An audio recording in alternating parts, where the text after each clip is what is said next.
The game is not just about your computers. The game is about the infrastructure of your country. So it's a much more serious items that we need to protect against. Where a few years ago, hacking was pretty much a novelty to appear on the newspaper. Today, hacking is a business for profit. Today, hacking can completely stop a country, as we'll see in a few examples. We call this warfare. And warfare today involves very simple items, but items that speak very loud and items that disrupt what you see. You can see that today with a mobile phone and RPG, you can do much more damage than with much more sophisticated weapons, especially if you use the media in the proper way. To make matters much worse, the technology that we use today, and we have used for some time, is very immature and very vulnerable. Why is this technology so immature? Because we are in a hurry. We're in a hurry for the latest magic bullet, the latest software, not always properly tested, and many times containing too many backdoors or too many holes that can be easily exploited. The ones that you should be worried about are not the ones that are documented, because those are obviously easy to fix. It's the ones that you do not know about that you should really worry. To compound the problem a little bit further is that today we live in a world of what we call convergence. We don't longer just use computers to share basic elements of information like email. We use today computers for things like voice over IP, unified messaging, etc. That means these areas need to be secure, protected in much similar ways as we have been protecting our traditional data and file systems. Because this data is unstructured, this data is much larger, it makes it much more difficult to protect. Where does the protection start and where does the protection finish? But it goes much further than that. Computers today are part of our everyday infrastructure. Computers control our buses. Computers control our electricity. Computers control our banking system. Each one of those can be served as a utility, but when it stops, our society, our businesses, our governments are also exposed. Many of you have probably heard about terms like SCADA. When these systems get affected, you're no longer talking about Control-Alt-Delete to reboot your PC. That means maybe you no longer have electricity or much major disruption than that. So the escalation of the attacks can start with a single reconnaissance, or we call sometimes a ping, to a complete cyber warfare. The traditional systems that we have used before, like firewall, IDS, antivirus, it doesn't work anymore. Because we're talking now about our telecommunications, our media. Much more than that, we're talking about the infrastructure that runs our everyday lives. So the electricity, for example, that runs this room.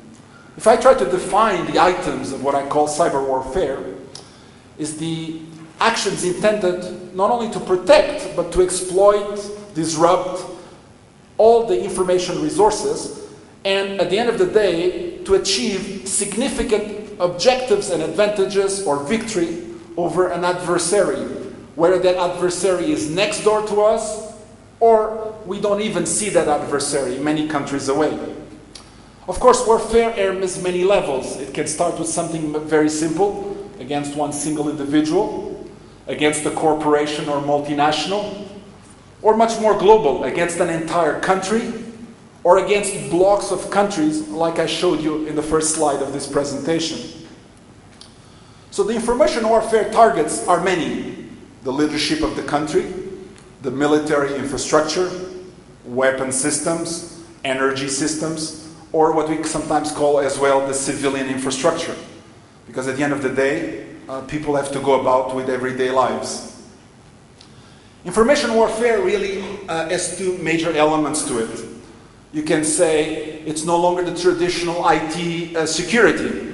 Traditional IT security concentrates on detecting and responding. Here we're not talking about just defending, but we're talking about attacking as well.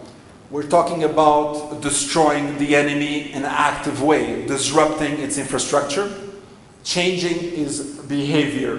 And these are some lists or some examples. Of course, there's always two parallel worlds. The world that we know, which we call the real world, and the cyber world. About 6 years ago, I had the chance to be in Qatar, and there was a global conference for the World Trade Organization. As you know, in countries like Qatar, you are not going to see protests on the street. So we have to take protests to the cyber world. So what happens? They decided to bring down the specific website of this conference. And since there was a lot of important people in this conference, they also decided to borrow a few of these important people credit cards and go shopping on the internet at the same time. We're talking about activism. The next stage, cyber terrorism, as we'll see a few examples as well. A few examples of the kind of damage that we can do. By playing with the press, we can change the value of a corporation to the tune of $2.5 billion. It's sometimes more than the revenue of an entire country for a year. We're talking about changes of perception that completely can change a country or a corporation. But this also plays in many areas. Google can be a tool for searching information. A tool can be a tool to actively generate false information, as it was done in the previous election. People took somebody's politician and linked it to bad documents. So every time you'd search for Mr. Bush, you say Mr. Bush is unelectable and is a failure. Now, this is also happening in today's election. If you have a chance to go to YouTube or www.youtube.com and you do a search for Hillary Clinton, you'll see a nice video, a video of a famous Apple commercial of a few years ago. And superimposed on that commercial, you'll see some interesting images. So I invite you to go and see this video. Unfortunately, I do not have a copy with it, but when you go back home, you'll have a chance to play with it. Many people have touched on this. I want to bring us slightly extra perspective. One of the latest attacks just a few months ago, we can call it Estonia versus Russia. Everything started with a very simple incident. Somebody moved a statue that was in the center of town to a cemetery. A country got offended. The country decided to take action.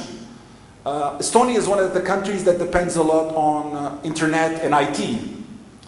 The entire country was shut down for more than 2 weeks by massive denial of service. That means no banking, no economic, no e-government, no transactions. But the attacks got smarter. At the beginning, the country did not know what happened. The attack was coming from the US, from Europe, from Asia. So the second week, they say, okay, we shut down all the borders of the country. So it means at least we can